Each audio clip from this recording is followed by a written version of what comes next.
Bismillahirrahmanirrahim.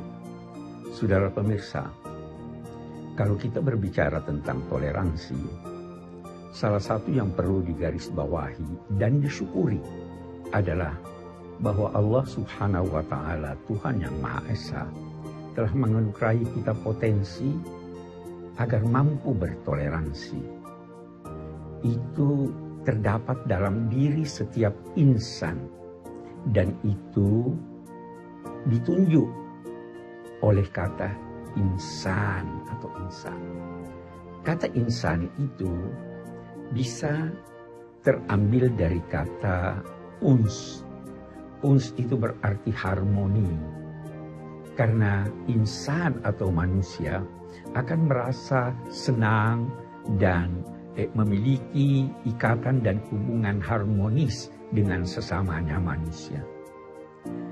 Atau kata insan itu terambil dari kata nisi yang berarti lupa.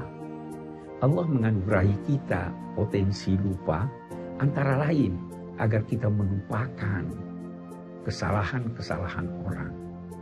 Dan juga insan bisa jadi terambil dari kata nusu yang berarti gerak.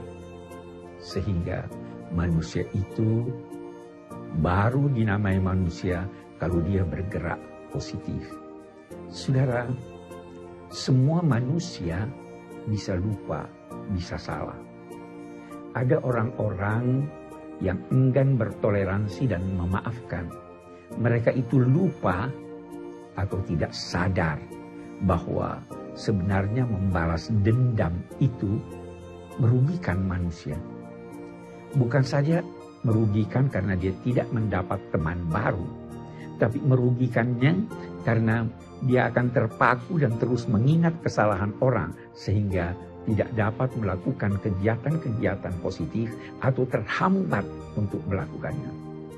Dia lupa bahwa membalas dendam itu tidak menyelesaikan persoalan. Hati kendati telah membalas, masih tetap dendam dan mengingat kesalahan atau keburukan orang lain. Tetapi kalau dia memaafkan, maka hatinya legowo. Dia memaafkan, dia menghapus apa yang berada di dalam hatinya, dan ketika itu toleransi akan sangat bermanfaat baginya.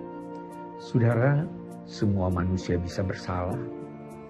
Bahkan kesalahan yang dilakukan oleh orang lain bisa lebih kecil daripada kesalahan yang kita lakukan.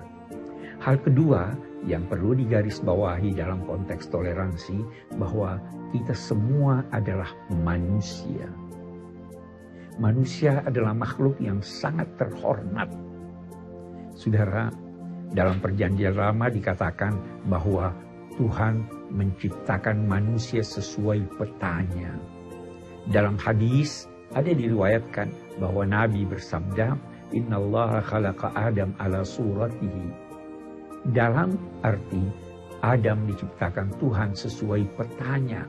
Dalam arti bahwa manusia dianugerahi Allah potensi untuk mampu meneladani sifat-sifat Tuhan sesuai kemampuannya sebagai makhluk. Kita juga menemukan dalam Perjanjian Baru bahwa berbahagialah orang-orang yang menciptakan kedamaian karena mereka itu dinamai anak-anak Tuhan. Di dalam hadis Nabi dikatakan an-nasu kulluhum iyalullah wa khairuhum wa anfa'uhum dzalik. Semua manusia ini dalam dua tanda petik keluarga Tuhan, tanggungan Tuhan, anak-anak Tuhan. Yang terbaik di antara mereka adalah yang paling bermanfaat untuk sesama manusia. Allah sangat mencintai manusia. Dia memberikan pada manusia apa yang dibutuhkannya, bahkan melebihi yang dibutuhkannya, bahkan sebelum manusia memintanya. Dan saudara, karena manusia sangat terhormat, maka setiap manusia mempunyai nilai dan kehormatan. Dan karena itu, Siapa yang membunuh satu jiwa, maka dia bagaikan membunuh semua manusia. Dan siapa yang menghidupkan satu jiwa, maka dia bagaikan menghidupkan seluruh manusia. Karena itu, ketika ada seorang yang wafat non-muslim, Nabi berdiri menghormatinya. Sahabat-sahabat beliau berkata, itu seorang Yahudi. Beliau menjawab, bukankah dia juga manusia? Nah, manusia perlu untuk bertoleransi. Semoga Allah Subhanahu wa Ta'ala memberi kita kemampuan untuk melakukan hal tersebut.